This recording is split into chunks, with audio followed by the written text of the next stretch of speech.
Lelse Miska menyambut semua anak-anak, semua lose-lose, semua guru-guru untuk hadir dalam ibadah sekolah minggu hari ini. Lelse Miska berharap semua anak-anak sudah siap untuk mengikuti ibadah. Untuk memulai ibadah ini, Lelse Miska mengajak semuanya bangkit berdiri dan kita mau ambil saat teduh sejenak. Tanpa tangan dan kita ambil salam. Amin. Angkatlah hatimu kepada Allah dan percayalah bahwa pertolongan kita adalah di dalam nama Tuhan, pencipta langit bumi dan segala isinya. Tuhan yang senantiasa menopang kehidupan gerejanya dan memeliharanya di dalam kasih karunia. Kasih karunia dan damai sejahtera dari Allah Bapa, Allah Putra dan Allah Roh Kudus menyertai kita sekalian.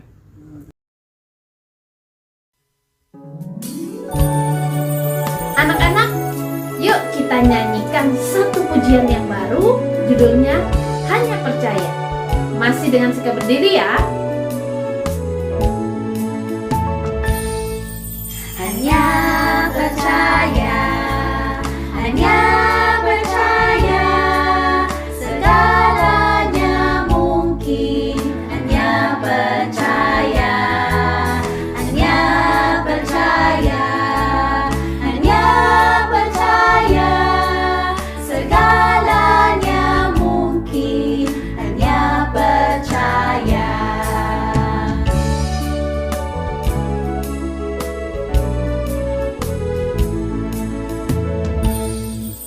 Hanya percaya, hanya percaya, segalanya mungkin. Hanya percaya, hanya percaya, hanya percaya, segalanya mungkin. Hanya percaya.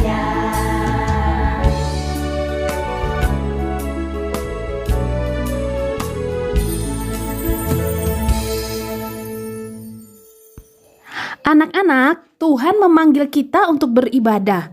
Yuk kita baca Mazmur 150 ayat yang ke-6. Biarlah segala yang bernafas memuji Tuhan. Haleluya. Itulah panggilan Tuhan buat kita pada pagi hari ini. Anak-anak, mari kita lipat tangan dan kita berdoa.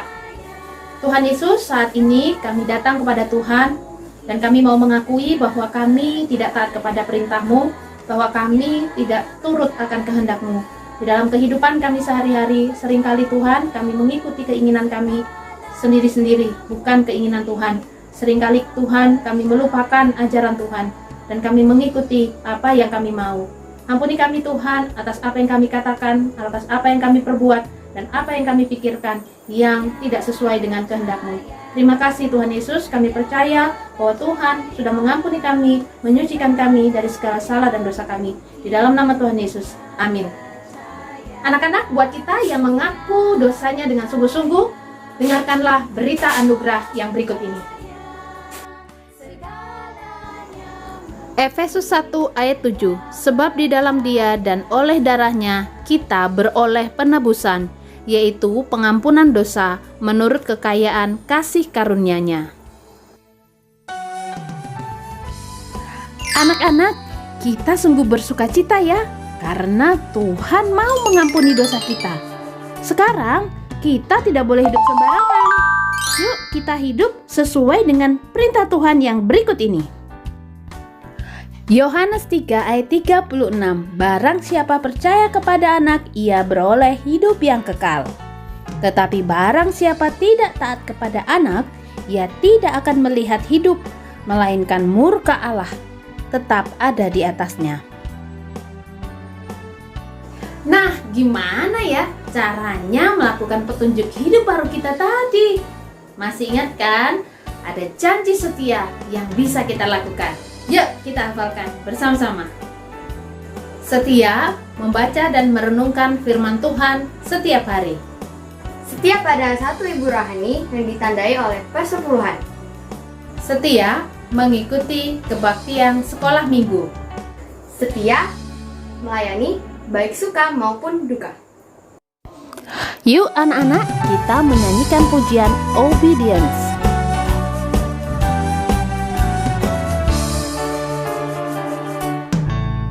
Obedience is the very best way to show that you believe.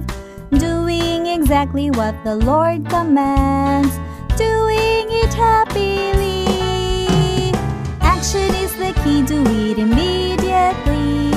Joy you will receive. Obedience is the very best way to show that you believe. Obedience.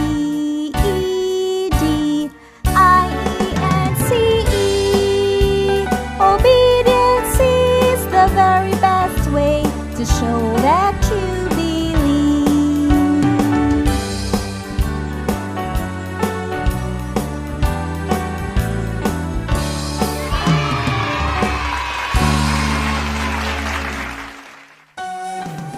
Waduh, buku ini tebal sekali. Kapan mau selesainya bacanya?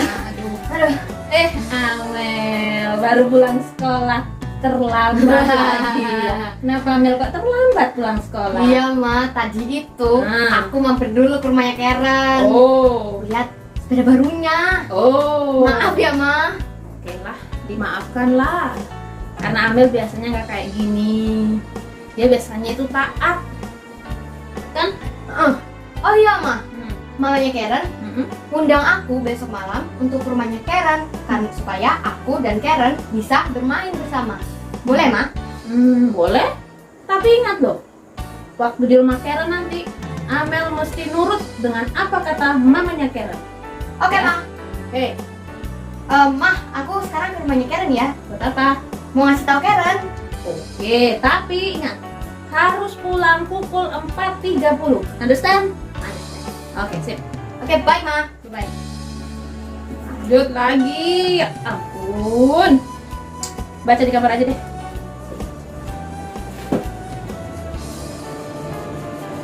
Aduh, ibuku. Sudah hampir selesai, anak nggak pulang-pulang. Aduh, maaf Ma. Ampun dah. Buru-buru ya? Ya, iya Ma, aku mau jadi PR dulu ya, bye-bye. Tunggu sebentar. Jam berapa ini? Mau jam 5, Oke. Tadi mama suruh pulang jam berapa? 4.30, tapi kasihkan main. Maaf ya Ma. Iya. Tadi pagi minta maaf. Sekarang minta maaf lagi. Dimaafkan.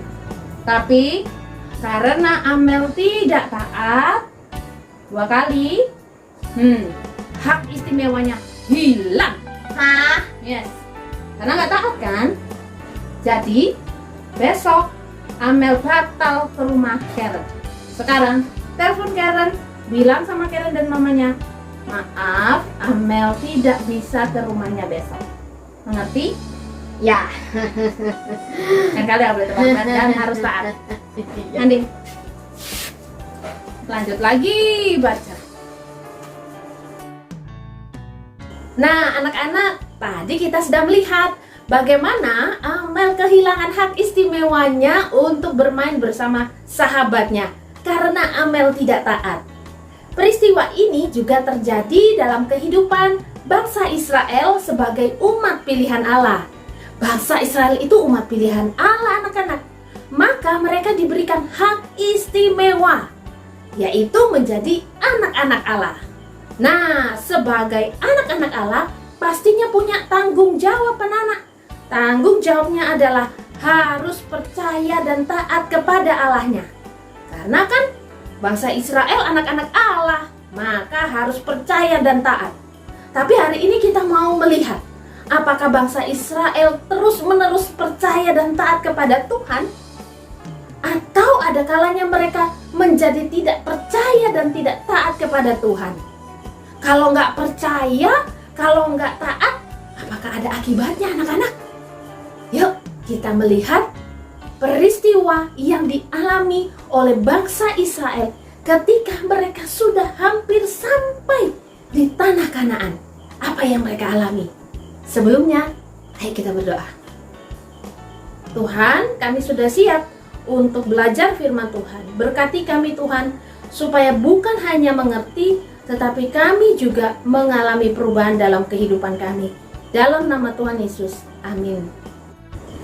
Anak-anak, firman Tuhan hari ini akan kita renungkan dari Bilangan pasal 13 sampai pasal 14. Memang panjang anak-anak, oleh karena itu Losemiska akan menceritakannya secara singkat.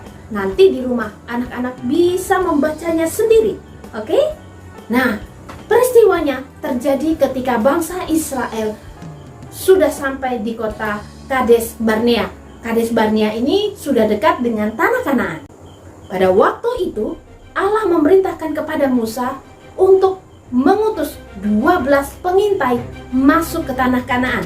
Tugas mereka adalah melihat bagaimana keadaan kota tersebut, bagaimana dengan bentengnya, bagaimana dengan penduduknya, bagaimana dengan hasil buminya.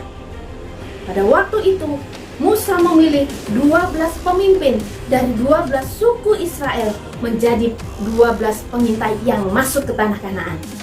Bagaimana hasil pengintaian mereka selama 40 hari? Kita lanjutkan. 40 hari kemudian, 12 pengintai ini kembali ke kamp bangsa Israel dan mereka melaporkan bahwa memang benar di tanah perjanjian, di tanah Kanaan itu memang berlimpah-limpah susu dan madunya. Sampai-sampai mereka membawa beberapa hasil bumi, yaitu anggur yang luar biasa. Ya, tetapi mereka mengatakan pada ayat 28 bahwa penduduk di sana itu adalah orang-orang yang besar-besar, orang-orang yang kuat-kuat, dan kotanya itu memiliki benteng yang besar, yang kokoh. Dan mereka sangat ketakutan untuk menyerang, mengambil alih tanah Kanaan. Tapi pada waktu itu, salah satu pengintai yang bernama Kaleb, dia mengingatkan kepada bangsa Israel bahwa mereka tidak perlu takut. Kenapa? Karena Allah menyertai mereka. Kenapa nggak perlu takut? Karena Kaleb mau ingatkan, Tuhan loh yang berjanji akan memberikan tanah itu untuk mereka. Maka pasti akan Tuhan berikan. Tapi anak-anak, rupa-rupanya ketakutan mereka itu melebihi percaya mereka kepada Tuhan. Sampai-sampai anak-anak mereka bukan hanya ketakutan, tapi mereka justru semakin bersungut-sungut kepada Tuhan. Mereka mengatakan, ngapain kita dibawa ke padang gurun ini? Kita mati di sini. Istri kita, anak kita menjadi tawanan. Lebih baik kita di Mesir. Nah, anak-anak, karena ketakutan mereka menjadi tidak percaya kepada Tuhan, bahwa Tuhan menyertai mereka. Bahkan setelah itu mereka menjadi tidak taat kepada perintah Tuhan, yaitu merebut tanah Kanaan. Anak-anak, pada malam itu bangsa Israel menangisi diri mereka sendiri, bahkan berencana ingin menggantikan Musa sebagai pemimpin mereka. Tetapi pada waktu itu ada dua orang bernama Yosua dan Kaleb, dua orang dari 12 pengintai, mengingatkan bangsa Israel kepada janji Tuhan. Tuhan berjanji akan menyerahkan tanah Kanaan sebagai tanah perjanjian. Mereka mengingatkan kita harus percaya. Dan mereka juga mengatakan kita harus taat. Kalau Tuhan bilang rebut tanah itu, kita harus rebut tanah itu. Tapi mereka semakin marah, bahkan ingin melempari Yosua, Kaleb, Harun, dan Musa. Pada saat yang menegangkan itu, tiba-tiba Tuhan Allah hadir di tengah-tengah bangsa Israel. Sinar kemuliaan Tuhan tampak di tengah-tengah bangsa Israel. Dan Tuhan berkata kepada Musa, aku akan menghabisi semua mereka hari ini juga. Tapi kemudian Musa berdoa, minta belas kasihan Tuhan, dan Tuhan memberikan belas kasihannya. Tetapi apakah itu artinya kesalahan mereka dilupakan? Tidak. Anak-anak, Tuhan murka terhadap ketidaktaatan. Tuhan murka terhadap ketidakpercayaan bangsa Israel waktu itu. Sehingga Tuhan mengatakan demikian. Tuhan akan menghabisi generasi pertama, orang-orang dewasa yang keluar dari Mesir. Yang tersisa hanya anak-anak generasi kedua. Sementara itu, mereka akan mengembara di padang gurun selama 40 tahun sampai generasi pertama, orang-orang dewasa itu semua mati. Kemudian anak-anaknya lah yang akan masuk ke tanah Kanaan. Itu adalah hukuman bagi bangsa Israel yang tidak percaya dan tidak taat kepada Tuhan. Pada saat mereka mendengar hukuman itu, mereka menangis lagi. Mereka mengatakan, Tuhan, aku tidak mau mengembara 40 tahun di padang gurun ini, dan aku gak mau mati di padang gurun ini. Oke Tuhan, besok aku akan berperang. Tapi Tuhan bilang, terlambat, karena kamu tidak percaya dan tidak taat. Kalau kamu berperang besok, aku tidak akan menyertai kamu. Tapi lagi-lagi anak-anak, bangsa Israel menunjukkan bahwa mereka tidak taat. Besok paginya mereka justru berperang dengan orang Kanaan. Dan akhirnya mereka pasti kalah karena Tuhan sudah tidak mau menyertai mereka. Ini akibat karena bangsa Israel tidak percaya dan tidak taat kepada Tuhan. Akhirnya mereka kehilangan hak istimewa untuk melihat, menikmati tanah perjanjian. Anak-anak, apa yang kita pelajari pada hari ini? Hari ini kita belajar bahwa bangsa Israel kehilangan hak istimewanya karena mereka tidak percaya dan mereka tidak taat. Sama seperti kita anak-anak, kita juga diberikan hak istimewa. Tuhan sudah memelihara kita, mengasihi kita, mengampuni kita. Tetapi seringkali dalam kehidupan sehari-hari kita justru tidak percaya. Dari mana sih kelihatannya tidak percaya? Kita tidak percaya kepada semua janji Tuhan itu kelihatan dari perbuatan kita sehari-hari. Kelihatan waktu kita nggak taat terhadap perintah Tuhan. Ya kan? Kita mesti takut, kita masih khawatir. Bahkan kita melakukan hal-hal yang salah, hal-hal yang bukan Tuhan perintahkan. Jadi, ketidaktaatan kita itu sebenarnya membuktikan bahwa kita tidak percaya kepada Tuhan. Kalau kita percaya, seharusnya kita taat. Tapi kalau kita tidak taat, sebenarnya membuktikan bahwa kita tidak percaya kepada Tuhan. Ketika kita tidak percaya, kita bisa kehilangan hak istimewa kita. Dan kita bisa mendapatkan hukuman dari Tuhan. Kita tentunya tidak mau anak-anak.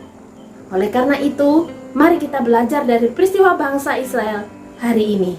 Sebagai anak Tuhan, mari kita menunjukkan percaya kita lewat ketaatan kita sehari-hari kepada perintah Tuhan. Dengan demikian, kita bisa menikmati hak istimewa yang Tuhan berikan kepada kita. Amin. Mari kita berdoa. Tuhan, terima kasih untuk firman-Mu.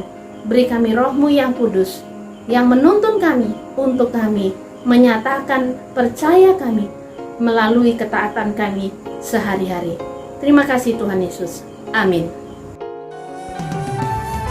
Anak-anak, saat ini tiba waktunya kita membawa persembahan kita. Mari kita menyanyikan pujian Obedience. Obedience is the very best way to show that you believe.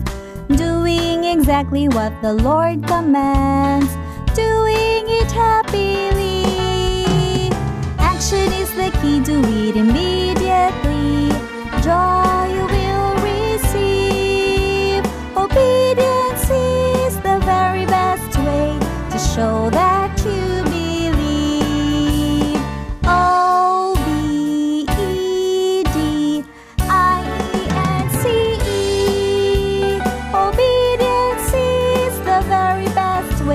To show that you believe.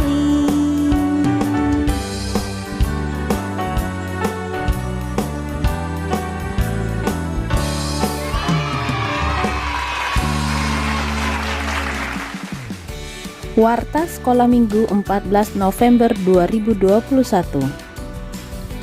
Ibadah Sekolah Minggu tanggal 21 November 2021 akan dimulai pukul 10 pagi. Kelas kecil akan dilayani oleh Lose Yohanes, kelas besar akan dilayani oleh Lose Indah dan Lose Miati. Selamat atas kelahiran anak pertama dari Lose Ican dan Lose Hilda. Selamat datang ke dunia ini, adik Anet Kane Galadriel Kali. Persembahan anak-anak dapat dikirimkan melalui rekening BCA 18033339922 atas nama Sinode Gereja Kristus Tuhan, atau dengan cara menitipkannya kepada orang tua saat bergereja di gereja, atau anak-anak dapat menghubungi majelis yang ada. Terima kasih. Demikian warta sekolah minggu kita hari ini. Anak-anak, mari kita mendoakan persembahan dan doa syafaat kita. Mari kita berdoa. Tuhan Yesus, kami bersyukur karena Tuhan memberikan kami kesempatan untuk membawa persembahan. Kiranya Tuhan kuduskan, sucikan persembahan kami ini untuk memuliakan nama Tuhan. Saat ini kami juga bersyukur bersama-sama dengan Lose Ican dan Lose Hilda yang Tuhan telah karuniai seorang anak, bayi perempuan yang sangat sehat bernama Anet. Tuhan kiranya memberkati supaya Anet boleh bertumbuh menjadi seorang anak yang takut akan Tuhan, anak yang sehat dan menjadi berkat bagi siapapun saja. Berkati Lose Ican, berkati Lose Hilda sebagai orang tua, jadikanlah mereka orang tua yang memberikan teladan yang baik, teladan iman dan teladan dalam kehidupan sehari-hari.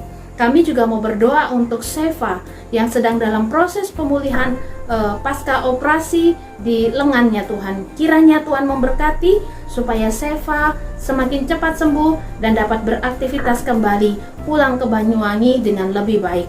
Terima kasih Tuhan Yesus, kami berdoa untuk semua lose-lose, semua orang tua dan anak-anak di dalam komisi sekolah minggu ini.